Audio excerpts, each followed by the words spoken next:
Magandang araw mga kaibigan. Tingnan natin, bigyan natin ng reaction opinion itong post, ang balita ngayon, I will do it myself. Yan ang title. Ito ang naging pahayag ni DILG Secretary Junvic Rimulya matapos sabihin na handa umano siyang personal na magsilbi ng anumang warrant laban kay Senator Rodante Marcoleta kung kinakailangan. Gayunman, nilinaw ni Rimulya na sa ngayon ay wala pang kasong naihahain sa Sandigan Bayan at wala pang warrant of arrest na inilalabas laban kay Marcoleta.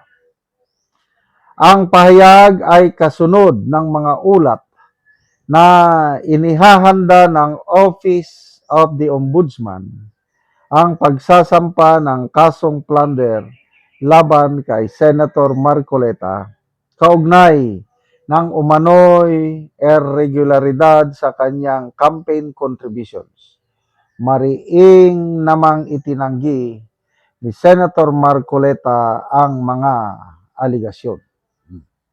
So yan, as always, ready si Secretary Rimulya. Except lang, kasi, sino ba, last year nung napapabalita na,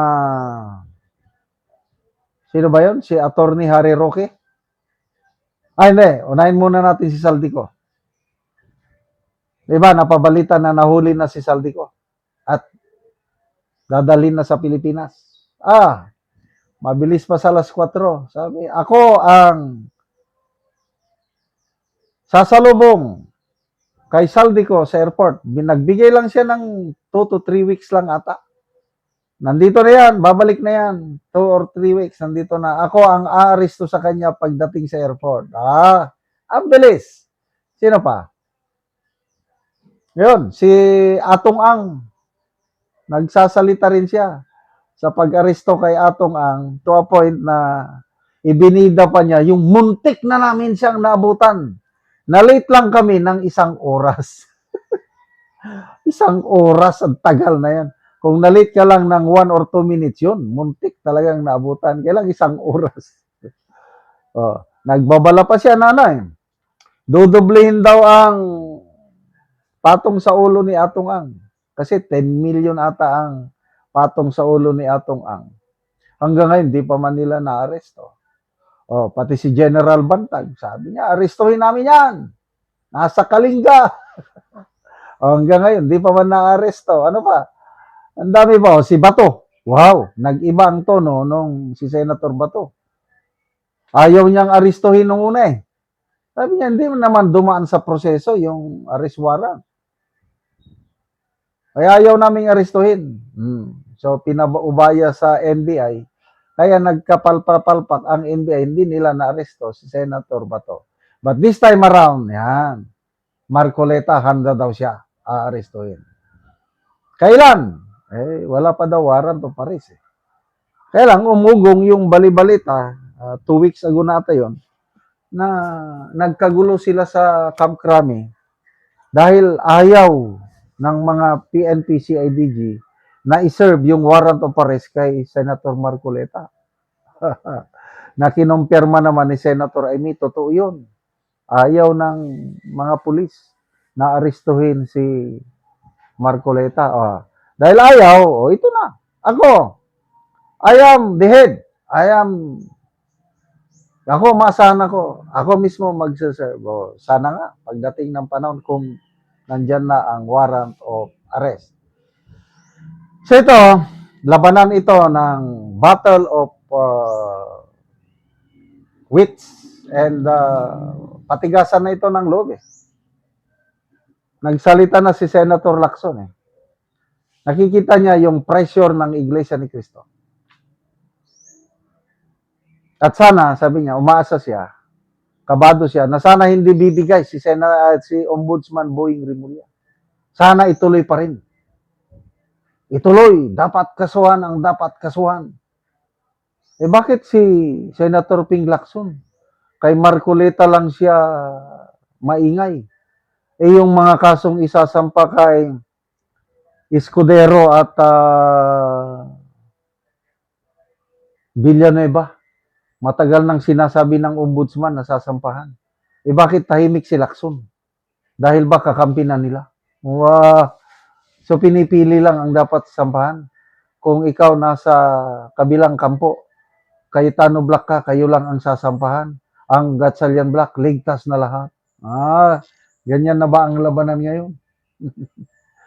So, good luck sa magbasa tayo sa mga reaction by the way, ang tumatawa 11,000 ang nag-react. 7,600 ang tumatawa, 2,600 ang galit. So halos 10,000 plus. 1,400 lang ang nag-like. So, anong percentage nito? Halos 90% galit or hindi naniniwala kay DILG Secretary John Vic Remulla. 10% lang ang sumusuporta sa iyo, Honorable Secretary. But sige lang, ituloy nyo, arestuhin nyo kung gusto nyo. Comments. Nilo Bailon, ang bilis ng kaso pag hindi kaalyado. Yon sinasabi ko.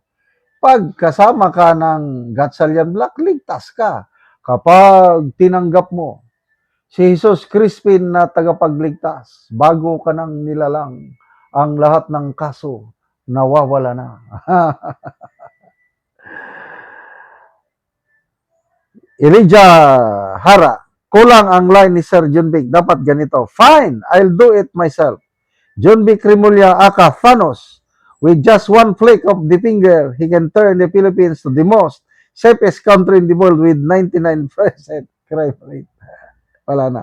Akala nila permanente sila sa posisyon. Lapit na ang 2028. Correct. Konting kapit na lang, mga kaibigan. Laban lang tayo. Iglesia ni Cristo.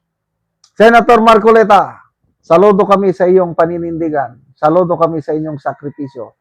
Kung ano man ang mangyari sa iyo, ang Diyos ang kakampi mo at ang taong bayan nasa iyong likuran.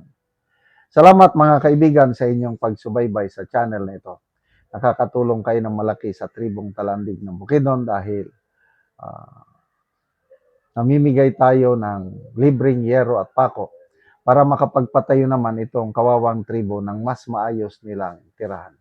Panoorin nyo ang video na ito. Ang natagaan na mo o gero, so wala yang bana, so siya nang nagdala.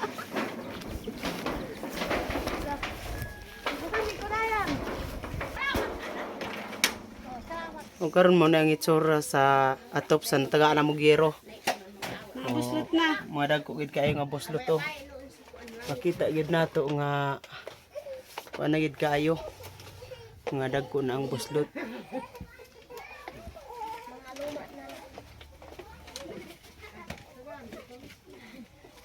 So karon pila na ni katuig ang inyong atop nga yero nga inani na ang itsura oh. Siyam na katuig. So dugay-dugay na gyud. Ngano man sa siyam na katuig nga kuan buslot ng inyong atop, wala man mo nakapuli og atop. Ani. Kalisod, wala giri atop namo. Tungod sa kalisod wala mo nakakuan gyud og inyong atop. So unsa ra inyong trabaho sa imong bana? Magmuso. Magmuso ra mo. Na kung walay muso, wala na gyud. So pila ka buok imong anak? Tulo. So tanan naga-eskwela? Ang duha ga eskwela. Unsa na mga grade? Grade 2. So siyam na katuig ang inyong balay. Inani na ang itsura. Asa day karon imong bana? Nanggahad siya. Amat sa Ginoo nga sa nagtabang sa sin. Nga magpadayon ng ilang pag atag mga uban nga wala na tagaan. Diyan pa ang nanginahanglan nga sama kanako. Oo, so salamat kayo. Salamat kayo sa Ginoo. Oo, sige.